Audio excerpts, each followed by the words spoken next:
Welcome back to breakfast show. Ismail గారు, మాకు meditation గురించి చెప్తారా? అసలు మెడిటేషన్ అనేది యోగాలో ఒక భాగమేనా, లేకపోతే ఇదొక వేరే సబ్జెక్టా, ఎలా ఉంటుంది? లేదండి, యోగాలో ఒక భాగమే. అందులో మనం చెప్పుకున్నాం కదా, ప్రాణాయామం, సూర్య నమస్కారాలు, ఆసనాలు, ధ్యానం, ఇవన్నీ కలిపి ఎలా ఉన్నాయో యోగాలో ఒక భాగమే ధ్యానం. కాకపోతే ఇది మనసుపై చేసేటువంటి ప్రక్రియ ఈ ధ్యానం అండి.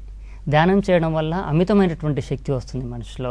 ఆ ఆలోచన విధానంలో కూడా అద్భుతమైన మార్పులు రావడం జరుగుతుంది.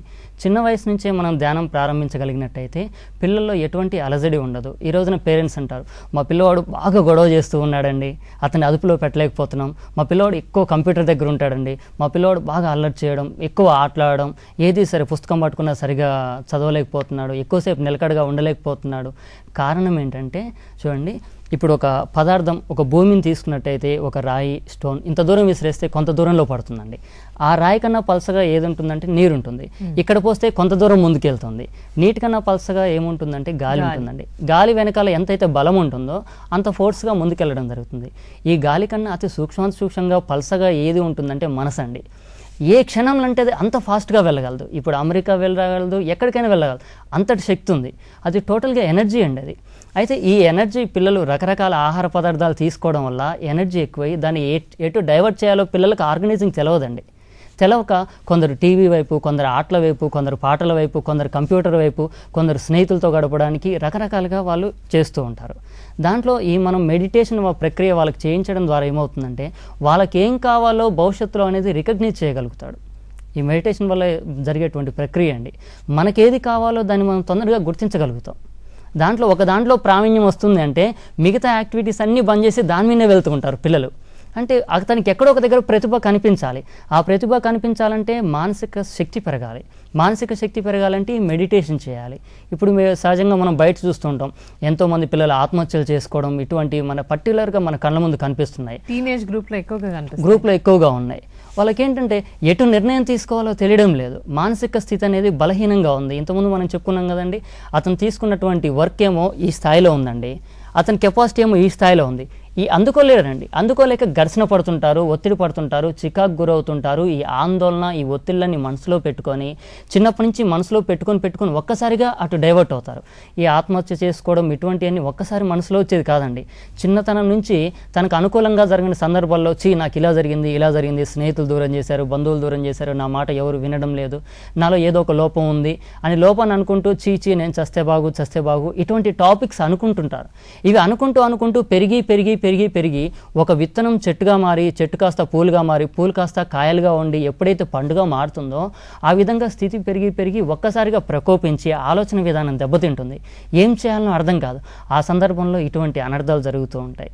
ఈ అనర్థాలు జరగకుండా ఉండాలి అంటే అతనికి విశ్వాసం యొక్క లెవెల్ పెరగాలి, ఆత్మవిశ్వాసం, మనోధైర్యం పెరగాలి. ఇస్మాయిల్ గారు, ఇప్పుడు పిల్లలకి ఫిజికల్ ఎక్సర్సైజ్ బెటర్ అంటారా, మెంటల్ ఎక్సర్సైజ్ బెటర్ అంటారా? మెంటల్ ఎక్సర్సైజ్ అండి.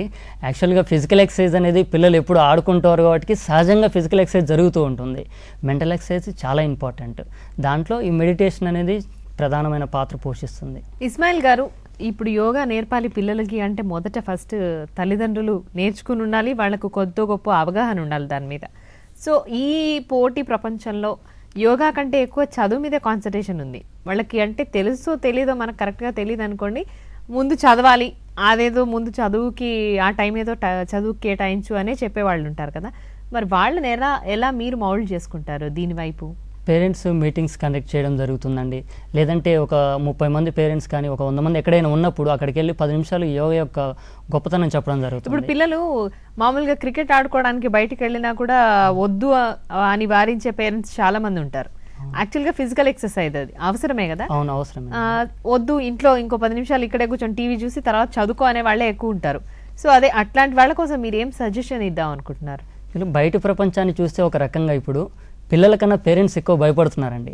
ఏమవుతుందో బయటికి వెళ్తే అనేటువంటి భావన ఎక్కువగా ఉంది. ఎలా తయారవుతారో అనేటువంటి భావన మనసులో ఉంది. మా పిల్లలు ఇలా తయారు కావాలని ఒక మంచి సంకల్పం కన్నా ఇలా అవుతారేమో అనే భయం ఎక్కువగా ఉంది కాబట్టి ఆ భయం ద్వారా పిల్లల్ని బయటికి పంపలేకపోతున్నారు. దాంతో పిల్లలు ఏమవుతున్నారంటే నా ఆలోచనకు అనుగుణంగా పేరెంట్స్ సహకరించట్లేదని చెప్పేసి బాధపడుతున్నారు.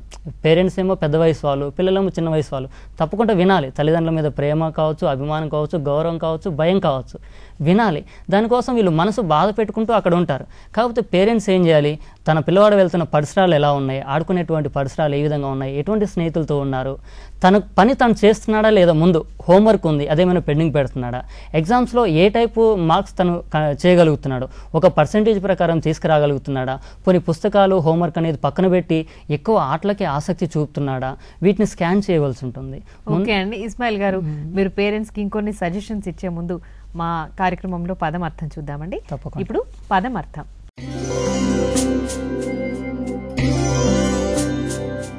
పాట. పాట అనేది అచ్చ తెలుగు మాట. పాట పాడేవాడు పాటగాడు. పాటకు సంస్కృతంలో 2 రకాల సమానార్థాలున్నాయి. పక్షుల పాటైతే ఋతం, రసం, రావం, రవం, కూజనం అని. మానవులు పాడితే గీతం, గీతి, గేయం అంటారు. ఓ చక్కటి పదానికి అర్థాన్ని తెలుసుకున్నాం కదా.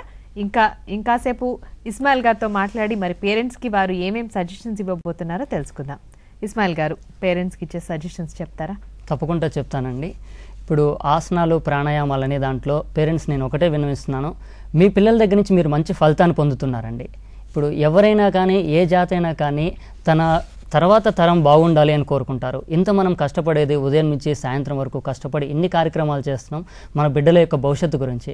బిడ్డల యొక్క భవిష్యత్తు బాగుండాలి అంటే వాళ్ళ ఆలోచన మంచిగా ఉండాలి. స్కూల్స్లో చూస్తూ ఉంటారు, ఒక పిల్లవాడు ఎవరు చెప్పకపోయినా చక్కగా చదివి మంచి మార్కులు తెచ్చుకుంటాడు, మిగతా వ్యక్తులకు ఎన్నోసార్లు చెప్పవలసి ఉంటుంది. ఆ పిల్లవాడికి ఈ పిల్లవాడికి ఉన్నటువంటి వ్యత్యాసం ఏంటంటే ఇన్ఫర్మేషన్ అనేది, సమాచారం అనేది ఆ పిల్లవాడికి తెలిసిందండి, ఈ పిల్లవాడికి చెప్పవలసిన బాధ్యత మనకుంది. పోనీ మనం కానప్పుడు ఎక్కడైనా సత్సంగ కార్యక్రమాలు జరుగుతున్నా, ఎవరైనా గురూజీలు చెప్తూ ఉన్నా అవి వినడం వల్ల ఏమవుతుందంటే పిల్లల్లో ఉన్నటువంటి డౌట్స్ మొత్తం కరిగిపోతాయండి. కరిగిపోయిన తర్వాత ఇంట్రెస్ట్ చూపుతారు. ఇప్పుడు చదవండి అనే బదులు ఇది చదివితే ఏమవుతుంది, చదివితే ఎటువంటి జీవితం ఉంటుంది, ఇటువంటి జీవితం ద్వారా మనం ఎన్ని బెనిఫిట్స్ పొందగలుగుతాం, అటువంటి జీవితాన్ని పొందుతున్నటువంటి వ్యక్తులు ఎవరు అని చెప్పేసి వాళ్ళ గురించి మనం చెప్పగలిగినప్పుడు పిల్లల్లో చిన్నతనంలోనే ఒక ఇంట్రెస్ట్ పెరుగుతుందండి. తప్పకుండా నేను చదవాలి, గొప్పవాన్ని కావాలి, ముందుకెళ్ళాలనేటువంటి ఆశ ఉంటుంది. అలా కాకుండా ఏకపక్ష ధోరణి అంటే ఇప్పుడు పేరెంట్స్కి ఎవరికైనా పిల్లల్ని చదువుకోవాలని ఉంటుంది, పిల్లలకి ఏముంటుంది, నా గురించి నాకు తెలుసు కదండి, నేను ఆడుకుంటాను, చదువుకుంటున్నాను కదా, ఇక పదే ఎందుకు చెప్తున్నారు. కొంతమంది పిల్లలు చదవరు కదండి, అందుకే పేరెంట్స్ చెప్పాల్సి వస్తుంది. అటువంటి వాళ్ళకు కౌన్సిలింగ్ అండి. పిల్లలేమో పాజిటివ్గా తీసుకుంటే పర్వాలేదు, నెగిటివ్గా తీసుకుంటే హింసకు గురవుతుంటారు, బాధపడుతూ ఉంటారు. అటువంటి వాళ్ళకి ఇటువంటి క్లాసులు జరుగుతున్నప్పుడు ఏమవుతుందంటే విషయం తెలుస్తుంది.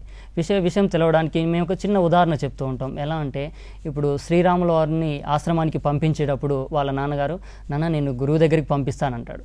అప్పుడు రాముడు అంటాడు, నాన్నగారు మనకెందుకండి, ఆస్తి ఉంది, ఐశ్వర్యం ఉంది, కీర్తి ప్రతిష్టలు ఉన్నాయి, రాజ్యం ఉంది, అన్నీ ఉన్నాయి కదా నాన్నగారు, ఇంకా మనకు విద్య ఎందుకు అంటాడు.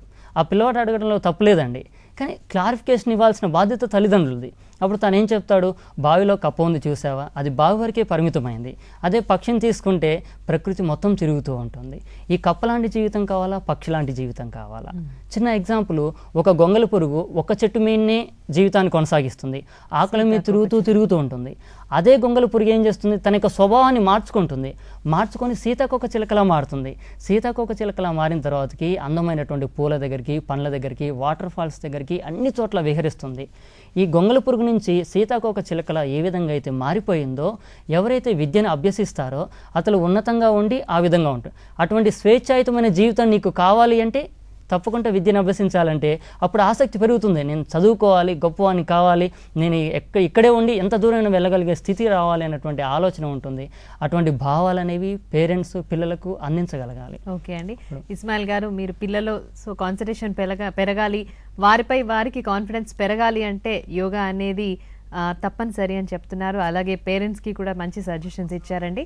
మరి చాలా ఏజ్డ్ అంటే కొంచెం ఒక 60 years క్రాస్ అయిన వాళ్ళు కూడా యోగా చేయాలంటారా? వాళ్ళు తప్పకుండా చేయాలండి. ఇది పిల్లలకి, అలాగే గృహస్థులకి, అలాగే వృద్ధులకు పనికొస్తుంది. పిల్లలకి ఎందుకు పనికొస్తుందంటే వారి భవిష్యత్తు జీవితం తీర్చినటువంటి అందంగా తయారవుతుందండి. భవిష్యత్ జీవితం మొత్తం చక్కని శిల్పం, ఒక శిల్పాన్ని ఏ విధంగా చెక్కుకుంటాడో తన జీవితాన్ని తాను ఈ యోగా ద్వారా చెక్కుకోవడం జరుగుతుంది.